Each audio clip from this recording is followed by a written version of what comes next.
பாம்பின் கால் பாம்பறியும் அப்படின்னு தமிழ்ல ஒரு பழமொழி இருக்கு. இப்போ பாம்புக்கு நிஜமாலே கால் இருக்கா அப்படின்னா இல்ல. சரியா சொல்லணும்னா பாம்புகளோட மூதாதையர்களுக்கு கால்கள் இருந்திருக்கு. அதுக்கான தொல்பொருள் ஆதாரங்களுமே கிடைச்சிருக்கு. இப்போ பாம்புகள் மாதிரியே இன்னொரு ஊர்வன இனம் தான் பல்லிகள்.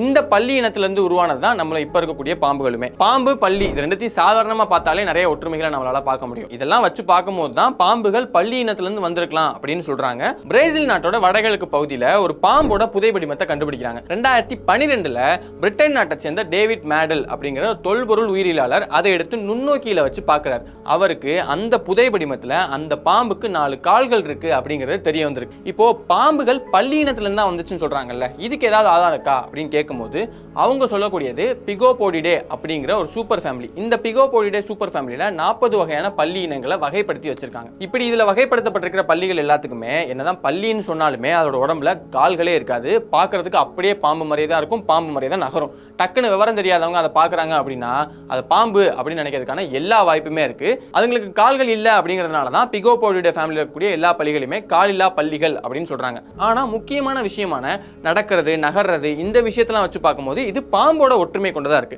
அதனால தான் இந்த பிகோபோடிடேவை பாம்புகள் ஒரு காலத்துல பல்லியிலிருந்து தான் வந்திருக்கலாம் அப்படிங்கிறதுக்கான வாழும் ஆதாரம் இது அப்படின்னு சொல்றாங்க. இது போக இதை உறுதிப்படுத்துறதுக்கான இன்னொரு ஆராய்ச்சி ஒன்று பண்றாங்க. அதாவது பாம்புகளோட உடம்புல அதுக்கு கால் வளர்ச்சியை தூண்டுறதுக்கான ஜீன் இருக்கா இல்லையா அப்படின்னு டெஸ்ட் பண்றதுக்காக மலைப்பாம்புல அதை டெஸ்ட் பண்ணி பார்க்கறாங்க.